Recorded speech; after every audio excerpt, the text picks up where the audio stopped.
You know, in Alabama, they have voted now to outlaw all abortion with no exceptions, but for the if the life of the mother is jeopardized. Of course, that is a very difficult thing to fully assess, and it's unclear what is the threshold. It's not merely what a doctor says, and at least in terms of legislatively speaking. Here is a clip of the argument on the amendment that would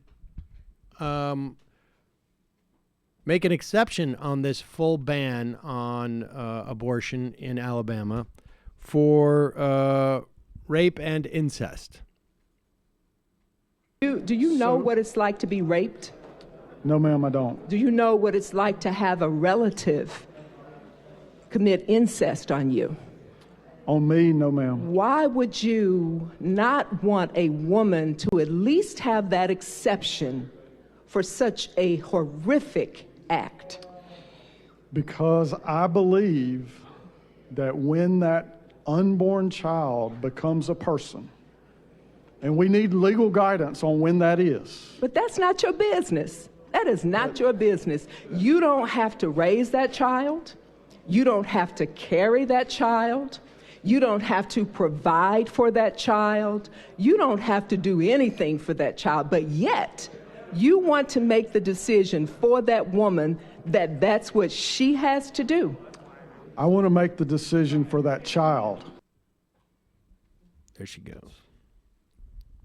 There's a lot of that. This mirrors the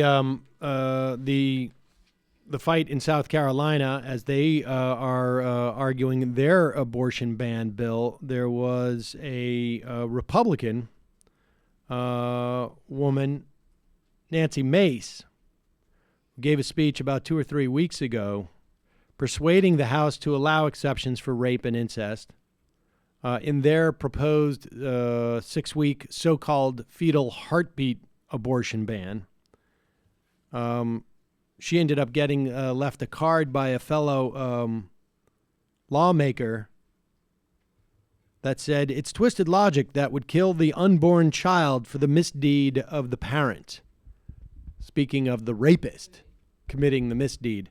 Who's absent, of course, from that sentence, entirely out of that equation, is the victim. I mean, it is stunning that as far as Republicans and conservatives go, their biggest cry about any type of criminal justice reform or whatever it is you don't pay attention to the victim. The one time where they feel incredibly comfortable in not paying attention to the victim is when it is a woman who is raped. But as grotesque as it is, the nullification of women in the context of a rape or incest, and abortion as that question. I mean, the bottom line is the women are being nullified regardless in just passing a ban on abortion, even if there was an exemption for rape or incest. This is, we've been talking about this now for a couple of weeks. Every news story, every new state that does this, and there's going to be more. Ohio, Georgia.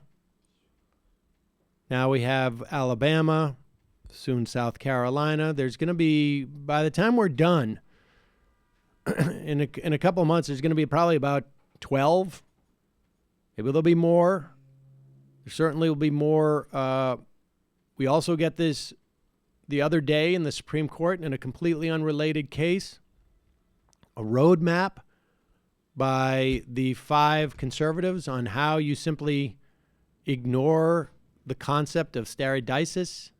Maybe I'm mispronouncing that, staridisis,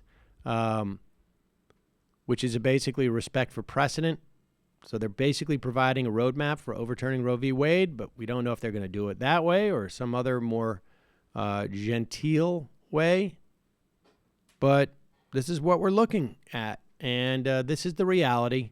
This is the Republican Party that's going to have the epiphany, as Joe Biden says, if Donald Trump loses. Here is a clip of on Fox News. And what's this guy's name? Metaxas? He's a writer. And Eric Metaxas, he's a New York Times bestselling author and also an expert on what women should do with their reproductive organs. Here he is on Fox News. Bring Eric in here because, Eric, that's what we've seen. And a number of states have gone the other direction. They have relaxed any regulation or different, restrictions on abortion. So we're seeing the states tackle this, some going further right, some going further left on this. That's exactly what's supposed to happen. That's why Roe v. Wade is an abomination. It is not itself constitutional. For the people of Alabama. It is constitutional. The Supreme Court has decided on that. He wants the Supreme Court to overturn that ruling. The idea that the federal government does not have a right to protect the privacy and the sovereignty of the bodies of its citizens is absurd. It's absurd. I mean, this same guy would argue that states don't have a right to outlaw guns because of the Second Amendment. This guy's not out there worried about state rights when it comes to things like legalizing marijuana. No, this guy's just a religious zealot who wants to impose his religion on the rest of us via this moral code. For the people of Alabama to be told by federal legislators, shut up, we don't care what you think, we don't care who's in your legislature, we're going to tell you what your laws are. And they said no. The people of Alabama have spoken. And the beauty of this, first of all, I'm thrilled this happened, but for many reasons. Because as an American, this needs to go to the Supreme Court, and people in America need to argue, is this a human life? If it turns out that this is a human life, can we all agree that it's wrong to take that life? We have to have that conversation. Pause it. The question isn't whether it's a human life. The question is whether this is a person who is protected by our laws, or whether it is a life that is contingent upon another life and is part of a woman's body. And not just her body, but her destiny. And that's the question. It's not whether it's human life. It's not a question of whether it's life. We don't have these arguments about plants, which are life. It's not a question of whether it's a human life at all. It is a question of whether this is a person who has individual rights that are distinct from the rights of the host that is feeding them and allowing their viability. Have to have that conversation. The abortion activists have said, we don't want to have that conversation. You're on the wrong side of history. Shut up, shut up, shut up. Alabama has forced us to have this conversation, just like many men are forcing women to have abortions because it's legal and the women themselves don't want to make the choice. So let's not kid ourselves that this is empowering women. Okay. There is every single opportunity in the world under our laws for a woman to stop a man from forcing her to have an abortion. But what we are seeing is now many, many men forcing women or trying to force women into having children, forced pregnancies. That's what we're seeing. That's literally what we're seeing. And they are using the apparatus of the law to do it.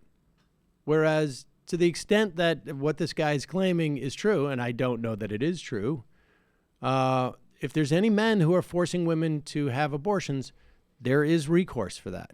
Well, look, I mean, it does happen, right? I have heard from people whose abusive partners have coerced them into having an abortion.